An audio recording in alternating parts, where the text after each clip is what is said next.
Si Isnin kau berkata nak makan lasagna. Okey. Dah sampai kedai nak tom yum pula. Oh my god. Apa salahnya kalau kita basking sambil kita main muzik, sambil itu kita buat amal. Biar putih. Persepsi masyarakat terhadap institusi tahfiz ni tak lain tak bukan kerah anak-anak tahfiz keluar mengutip derma. Kita nak membantu anak-anak yatim dan fakir miskin di mana mereka belajar di sini secara percuma hasil daripada sumbangan anda. Hanya kita berdua kekal sampai tua. Kumpulan muzik ini bukan hanya menghibur di jalanan tetapi mereka ada tanggungjawab kepada masyarakat. Kumpulan Kami Jadi Band beraksi dan mempersembahkan hasil muzik mereka dan hasil itu disumbangkan kepada anak-anak tahfiz di sebuah madrasah. Wah gila dibuatnya, aku sayang padanya.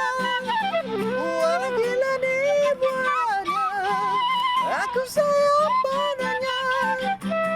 Walau gila dibuatnya,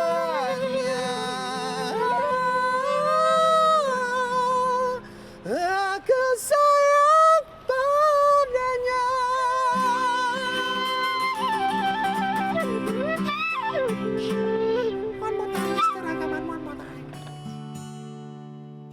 Isu anak-anak tahfiz yang meminta sedekah di jalanan bukan perkara baharu. Di saat rakan-rakan mentelaah ilmu dan mentadabur Al-Quran, ada yang dieksploitasi secara halus demi kepentingan setengah pihak yang tidak bertanggungjawab. Lantaran itu, imej kelas tahfiz tercalar dan dilihat sebagai organisasi yang meminta-minta. Jika tidak dibendung, agama Islam akan dipandang serong. Sesuatu perlu dilakukan.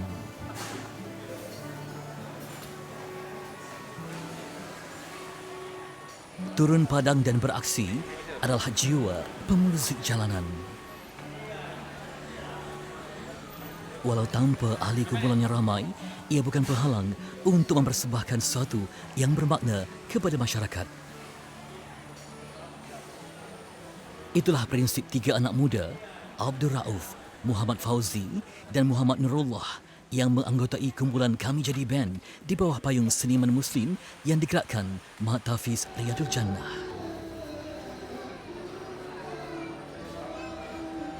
Dalam nyanyian, ada denyut perjuangan yang bersemarak untuk membantu anak bangsa di medan ilmu.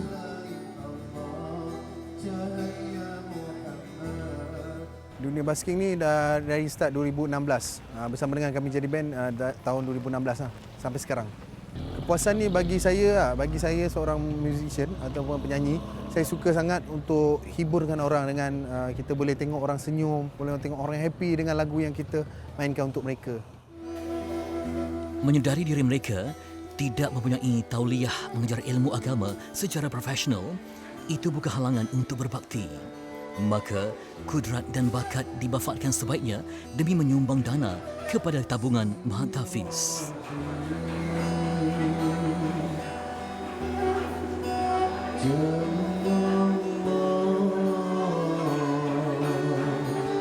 Kami Jadi Band berjumpa dengan Cik Aslam dan Cik Aslam bentangkan idea ni dan kita join bersama-sama. Kita orang cakap sambil kita, apa salahnya kalau kita basking sambil kita main muzik, sambil itu kita buat amal. Hari ini, ibu bapa bersama guru dan murid Mahat Tahfiz Riyadul Jannah berkumpul kembali selepas hampir 4 bulan mematuhi perintah kawalan pergerakan PKP yang dikuatkuasakan oleh kerajaan ekoran pandemik COVID-19 yang masih belum berkesudahan sehingga ke hari ini. Mahat Tahfiz Riyadul Jannah di Semenyih Selangor adalah antara 925 sekolah Islam kategori Mahat Tahfiz yang berdaftar dengan Jabatan Agama Islam Selangor atau JAIS. Madrasah ini perlu dibersihkan sebelum pengajian bermula seperti biasa. Mematuhi prosedur operasi standard SOP, jumlah yang kecil sahaja dibenarkan untuk hadir. Sebelum saya buka sekolah tahfiz ni, memang saya banyak bertanya dengan kawan-kawan. Sebab saya sebagai seorang usahawan dulu yang banyak bekal produk-produk Islamik di beberapa kawasan, contohnya macam di masjid-masjid, dan orang menggalakkan saya untuk bagi motivate dekat saya supaya buka satu sekolah agama aliran tahfiz daripada duit melalui keuntungan-keuntungan berniaga tu. So lepas berfikir panjang, saya rasa ini satu cabaran baru untuk saya. Pada masa sama saya boleh menyalurkan bantuan kepada golongan yang memerlukan, insya-Allah. Sejak ditubuhkan pada 1 Oktober 2018, Mahat Tahfiz ini menjadi hamparan ilmu buat keluarga asnaf yang kurang berkemampuan. Ruang sudah terbentang luas, tinggal usaha untuk merebut segala peluang yang dihidangkan. Saya tak kerja, duduk. Suami je kerja. Dia buruh kasar. Buruh kasar.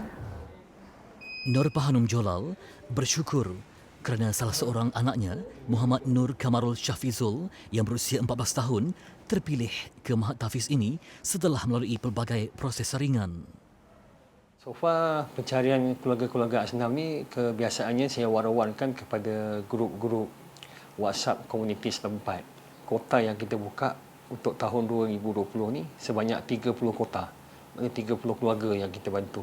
Salah seorang yang datang untuk sesi temuduga adalah Kamarul bersama ibunya. Dan penilaian itu kita buat berdasarkan dengan dokumen-dokumen sokongan yang kita perlukan seperti surat pengesahan asnaf daripada Pusat Zakat Selangor dan juga beberapa sokongan-sokongan lain bagi memudahkan urusan pengambilan pelajar bagi kategori asnaf. Dan alhamdulillah Kamarul terpilih untuk belajar di Mahat Tahfiz Riyadul Jannah.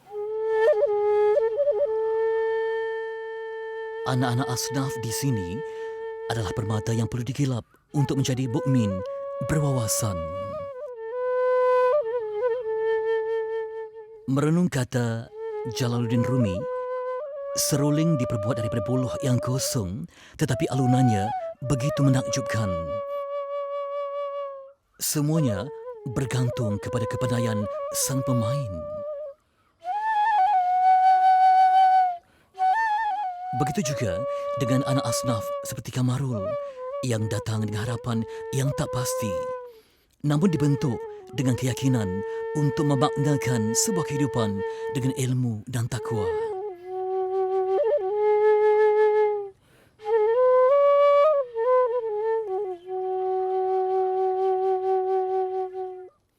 Selepas 2 tahun, apa perubahan yang anda dapat tengok pada Kamarul? Alhamdulillah okey. Dia punya bacaan tu orang cakap dah meningkat. Dia rajin solat.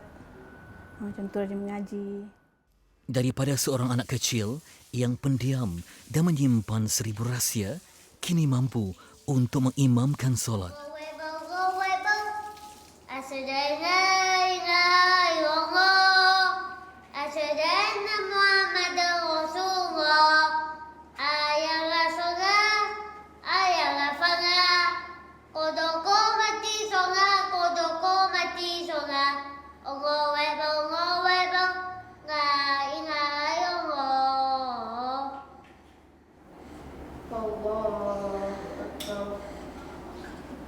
Dulu macam orang kata tak pandai sangat mengaji sampai kalau masuk sini dah alhamdulillah dapat tu belajar.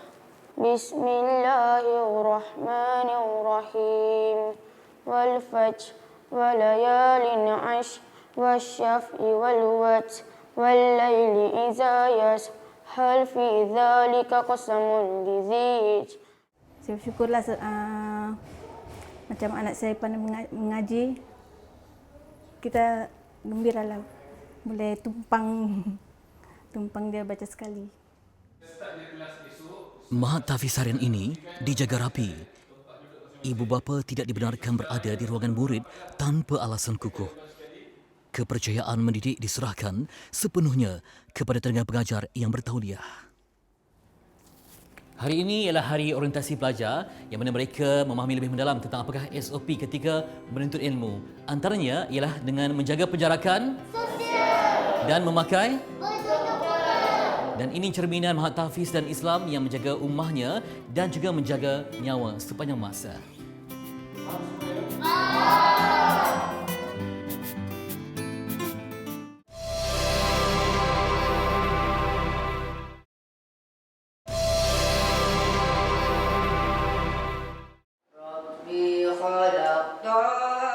Suara anak-anak tahfiz mengalunkan bait-bait indah lagu dakwah kembali bergema. Alunan itu sudah lama tidak kedengaran sejak penutupan semua sekolah di Malaysia.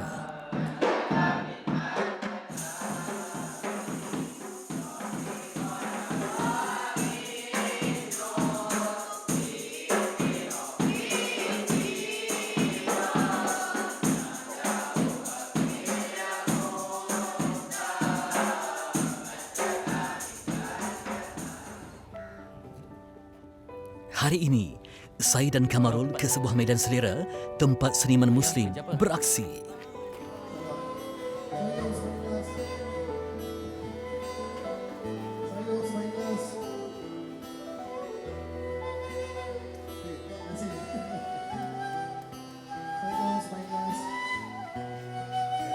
Okey, kepada anda semua, tujuan hari ini kita berada di sini, kita membuat persembahan, kita nak bantu Mahat Tahfiz ini untuk mengumpul dana operasi. Dana operasi yang kita kumpulkan ni untuk kita memperkukuhkan kewangan Mahat Tahfiz ini, dan juga kita nak membantu anak-anak yatim dan fakir miskin di mana mereka belajar di sini secara percuma hasil daripada sumbangan anda.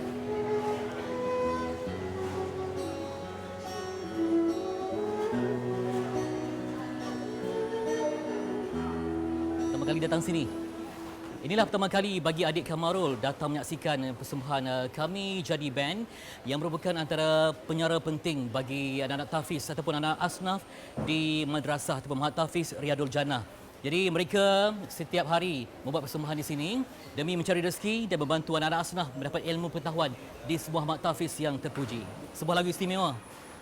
Biar matiku mencuba demi bahagia, biar sakit luka hidup penuh rasa, biar nadiku terhenti demi ke surga, biar selamanya mencari cinta sejati.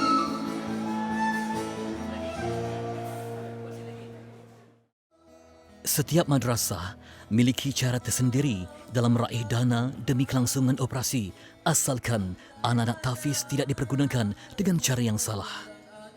Hanya petugas yang tampil ke hadapan mengumpul sumbangan orang ramai yang menyaksikan persembahan. Ini pengalaman baru buat Kamarul. Kita tidak mengamalkan budaya meminta-minta di kalangan pelajar-pelajar tahfiz seperti mana yang kita semua sedia maklum. Bila persepsi masyarakat terhadap institusi tahfiz ni tak lain tak bukan kerah anak-anak tahfiz keluar mengutip derma. Dan saya tidak menggunakan kaedah yang sebegitu, sebaliknya banyak kaedah-kaedah lain. Salah satu kaedahnya kewujudan pemuzik jalanan yang dikenali sebagai seniman Muslim. Uniknya, Kami Jadi Band diambil bekerja sebagai pemuzik sepenuh masa dan tenaga pengajar anak-anak tahfiz yang berminat dengan seni persembahan.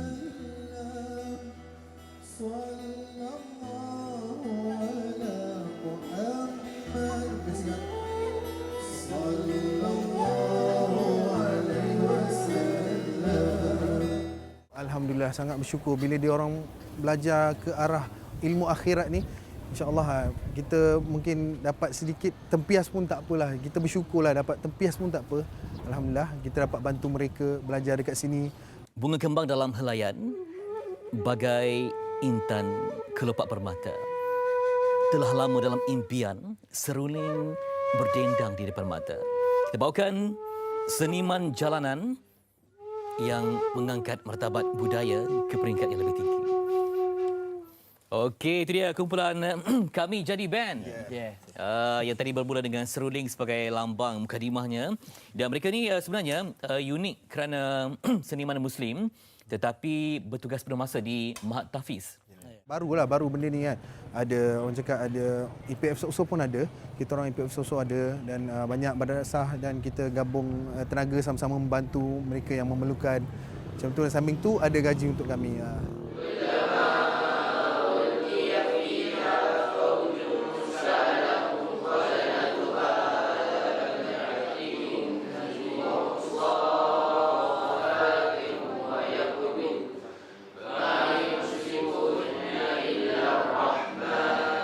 rasa seronok lah dapat baca Al-Quran. Saya memang sangat-sangat gembira sebab dapat baca Al-Quran. Dulu saya tak reti lah baca Al-Quran. Tapi alhamdulillah sekarang dapat baca Al-Quran. Alhamdulillah. Berapa baru reti? Masa darjah 6. Darjah 6 Pak. Sebelum ni Iqra' lagi.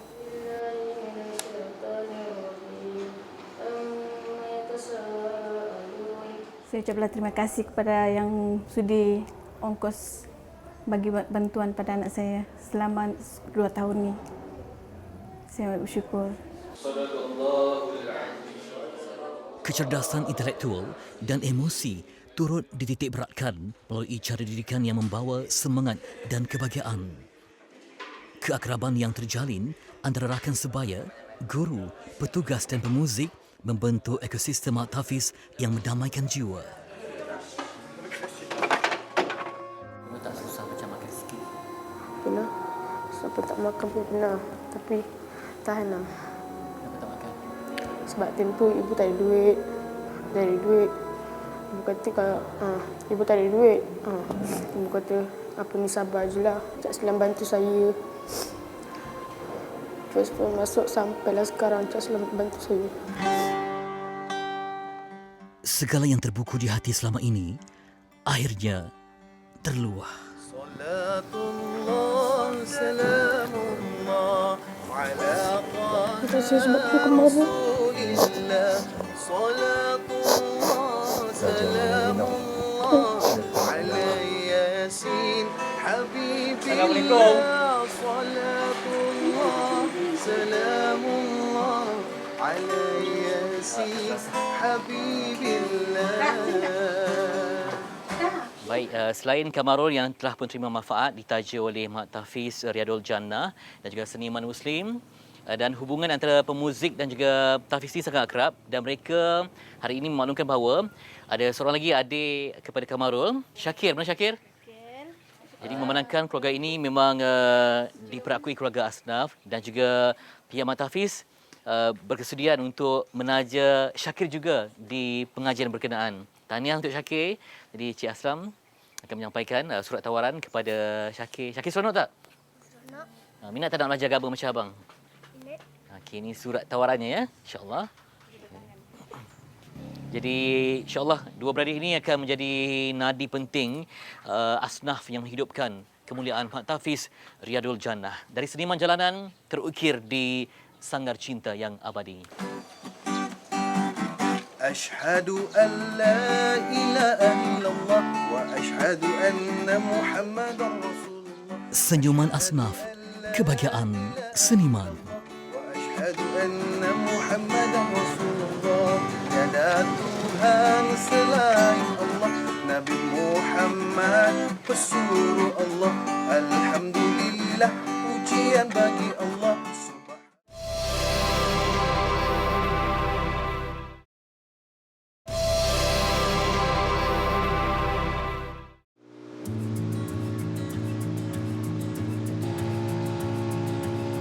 Langkah ni kalau apa yang betina ni pun nak tengok telur dia tokek pun memang nak pada kuping, pada apa dia punya apa kuping telur dia.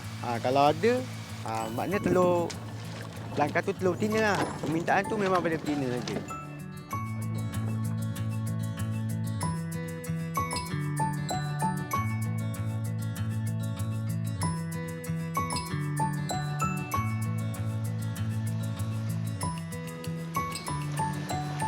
Sediri kecil, daerah yang tidak asing lagi kepada penggemar makanan hidupan laut. Terletak lebih 40 km dari Bandar Kota Tinggi Johor, kawasan ini menawarkan pelbagai aktiviti laut kepada penduduk maupun pelancong. Malah bagi yang mengembari aktiviti memancing, kawasan yang terletak di pinggir laut Cina Selatan ini menjadi lubuk untuk mendapatkan hasil laut yang lumayan. Namun bagi nelayan tempatan, perairan Sedili tidak pernah mengecewakan mereka daripada tangkapan belangkas. Walaupun belangkas boleh didapati di kawasan pesisir pantai dan paya, di Sedili kecil ia lebih mudah diperolehi di laut. Kebiasaannya, bagi nelayan di kawasan Johor Utara ini belangkas lebih mudah ditangkap menggunakan jaring atau pukat yang dipasang memanjang di dasar laut. Faktor perairan yang dilimpahi rezeki belangkas turut mendorong ramai anak muda di kampung Sedili kecil untuk mengabadikan diri sebagai nelayan sepenuh masa. Fazrin Muhammad antara golongan belia yang mendalami ilmu penangkapan belangkas. Tunjuk ajar daripada nelayan berpengalaman serta ilmu yang diturunkan oleh Allahyarham abangnya menjadikan anak jati kelahiran Johor ini lebih arif mengenai hidupan laut bercengkerang itu. Berusia 33 tahun, Fazrin juga mengakui teknik serta peralatan yang sesuai akan menentukan nasib tangkapan. Ketidaksempurnaan suatu jaring yang digunakan hanya akan membuang masa dan usaha seorang nelayan itu. Biasa kalau tak ada kerja tu, buat jaring lain pula lah. Macam jaring yang dah rosak tu, buatlah macam tetas jaring ke, ikat jaring baru ke, kan. Biasa memang macam tu je. Kadang belajar daripada sendiri pun ada. Sendiri macam, yalah dulu ikut arwah abang, tengok arwah abang macam mana kan. Buat, lepas tu dia orang ajar. Lepas tu sendiri yang boleh fikir lah macam mana. Ya ada tolong. Kadang dia tolong ikat itulah, ikat jaring. Macam kalau saya ni, saya tetas je. Tetas jaringnya. Nanti ayah tolonglah ikat sikit.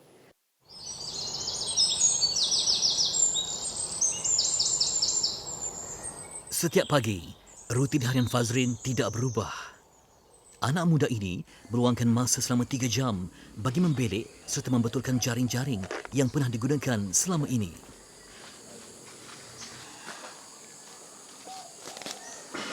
Kawasan rumah bapanya yang lapang memudahkan Fazrin untuk mengikat dan membentangkan jaring untuk dibaik pulih.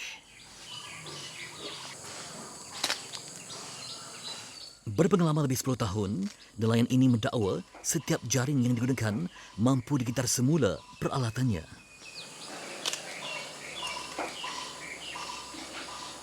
Untuk tetas jaring tu untuk buat jaring lain lah. Untuk masuk pada jaring tu, untuk buat dia nak tali dia.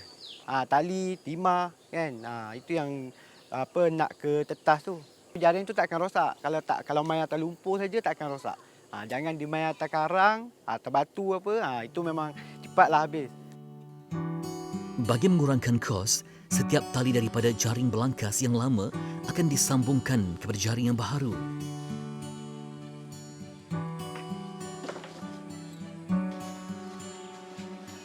Proses ini mampu memakan masa selama 1 jam jika terus dilakukan tanpa henti.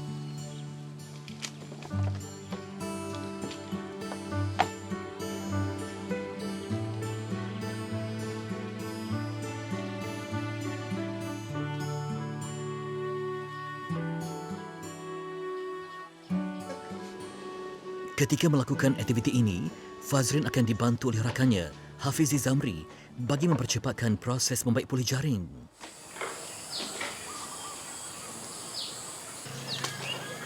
Sampungan 8 jaring berasingan dikatakan antara proses yang paling rumit dan perlu ketelitian yang rapi dalam penyediaannya.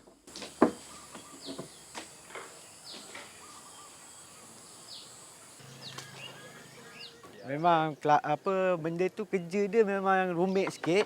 Memang nak kena sabar banyaklah. Jangan kita ikutkan emosi semua kan. Memang tinggallah jaringnya. Kadang memang dah biasa kerja macam tu. Bagi saya macam dah mudah lah, dah biasa.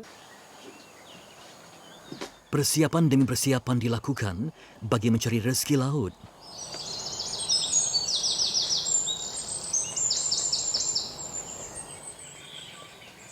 Atas sokongan isterinya, anak muda yang baru melangsungkan perkahwinan ini sangat berdedikasi terhadap tugasannya.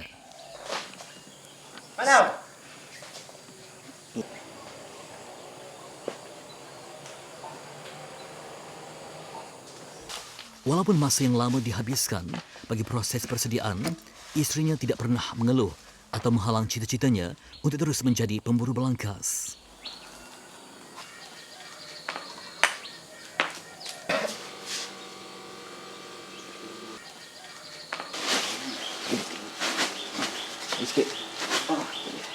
Malah rakan-rakan dan seluruh keluarganya sentiasa memberi dorongan dan tunjuk ajar.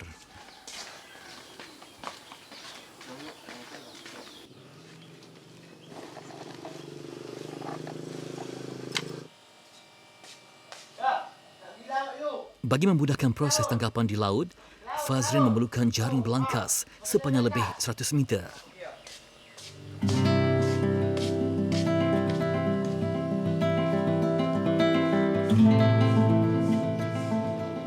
Jeti yang terletak hampir 1 kilometer dari rumahnya memudahkan Fazrin dan rakan-rakan untuk memantau bot dan kelengkapan lain miliknya.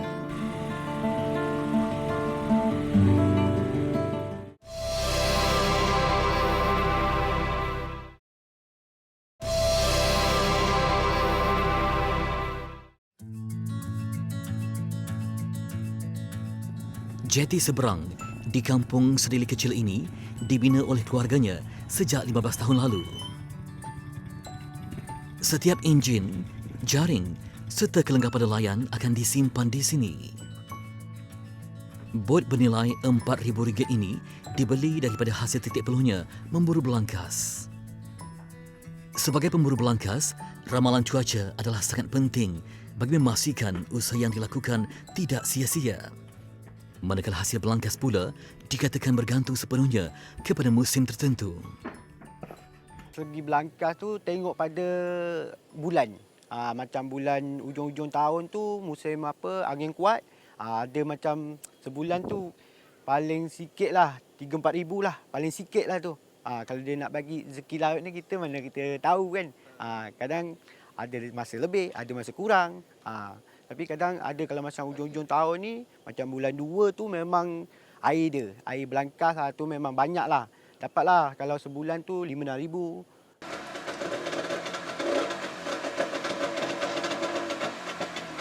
Misi memburu belangkas bermula seawal jam 8 pagi lagi. Kebiasaannya, Fazrin akan menuju ke kawasan dijangka mampu memberikan hasil belangkas yang lumayan untuk menurunkan jaring baharu.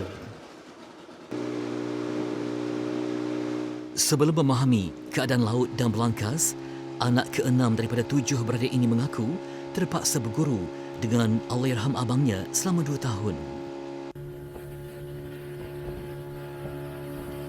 Kini dia lebih yakin untuk memilih lokasi tangkapan belangkas walaupun hidupan laut itu hanya berada di dasar yang berlumpur.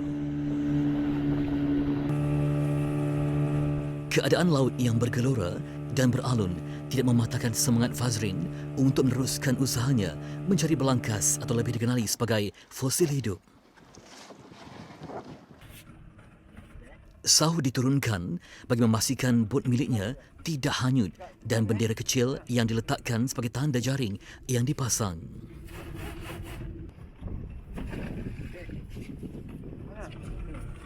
Sampai dekat laut je, enjin yalah dia nak rosak tu kita tak boleh nak cakap lah kan. Apa kena angin macam gitu, lepas tu apa lagi pula dengan enjin tak hidup kan. Perasaan takut ada, semua ada. Tapi kadang kita kena sabar lah. Apa yang kita boleh buat, kita buat. Kita betul ke enjin yang rosak tu, mana yang boleh betul, kita betul. Menurunkan jaring yang baharu sememangnya menjadi satu kepuasan kepada setiap pemburu belangkas. Namun dalam kepuasan itu, terdapat satu harapan yang tinggi untuk menjerat sebanyak mungkin hasil tangkapan dalam tempoh 2 hingga 3 hari. Jaring baharu akan dibiarkan di laut sebelum diangkat untuk mendapatkan hasilnya. Bagi Fazrin, menjaring belangkas adalah lebih mudah. Walaupun terjerat pada jaring, ia masih mampu hidup tanpa memerlukan makanan. Di lokasi lain, nelayan muda ini mula menaikkan jaring yang telah diturunkan ke dasar laut sejak 3 hari lalu. Proses menaikkan jaring belangkas mampu mengambil masa hingga 20 minit sebelum diturunkan semula di tempat yang sama. Setiap belangkas yang ditangkap akan diperiksa jantinanya terlebih dahulu. Namun bagi nelayan yang mahir, sekilas pandang pada saiz belangkas, mereka sudah boleh menentukan jantinanya. Kebiasaannya, setiap belangkas jantan adalah lebih kecil berbanding betina. Bagi yang bersaiz kecil dan jantan, kebiasaannya ia akan dilepaskan semula.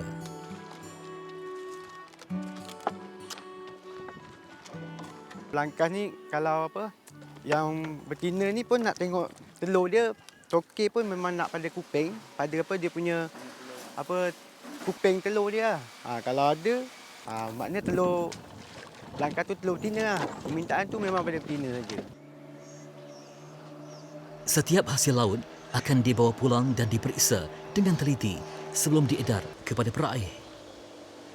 Harga setiap belangkas boleh mencecah sehingga RM15 bergantung kepada kualiti telur di dalam cengkerang belangkas betina.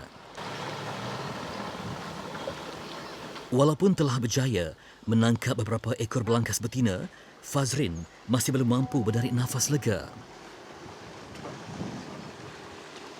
Rezekinya tetap bergantung pada penilaian peraih di Tanjung Sedili.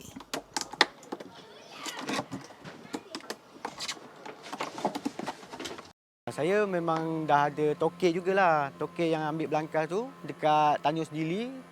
Memang kalau ni pun lepas balik laut apa semua, saya terus pergi hantar belangkasnya. Naik kereta, kadang-kadang naik motor. Kalau tengok kalau banyak naik kereta lah. Lepas tu, lepas sampai jumpa tokek tu, nanti balik semua baru rehat tidur. Baru rehat lah. Belangkas mampu membesar sehingga 50 cm, termasuk ekor dengan kelebaran cengkerang sehingga 26 cm. Selain dijadikan masakan, belangkas juga amat popular di kalangan kaki pancing di laut. Ini kerana keupayaannya dijadikan umpan dan berkesan untuk menarik perhatian ikan yang lain. Jam 3 petang, Fazrin dan rakannya Hafizi meneruskan perjalanan mereka ke Lembaga Kemajuan Ikan Malaysia LKIM di Tanjung Sedili.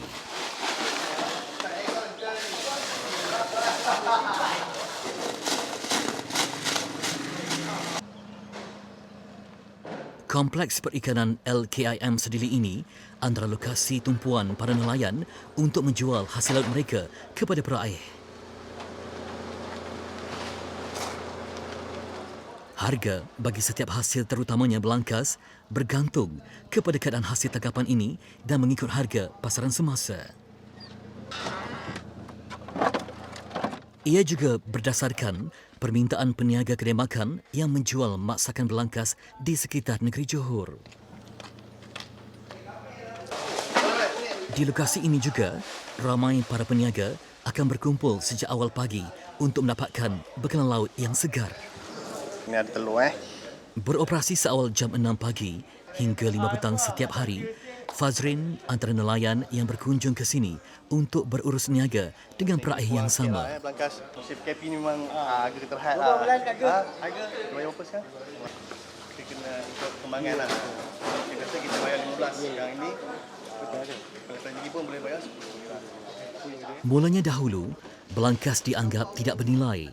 Namun kini, menjadi rebutan peraih dan nelayan. Semakin hari, permintaannya meningkat berikutan mulanya industri ekspor belangkas ke luar negara. Manakala lebih banyak kedai makan berasaskan belangkas mula tumbuh bukan sahaja di Johor, malah di negeri-negeri lain. Rezeki belangkas dilihat menjadi sumber pendapatan bagi ramai pihak. Secara tidak langsung, golongan muda mula menjadikan nelayan sebagai kerjaya turun-temurun daripada bapa dan keluarga mereka yang lain. Di Sedili, para nelayan dipandang tinggi dan dihormati kerana ketekunan dan kerajinan mereka mendapatkan rezeki laut.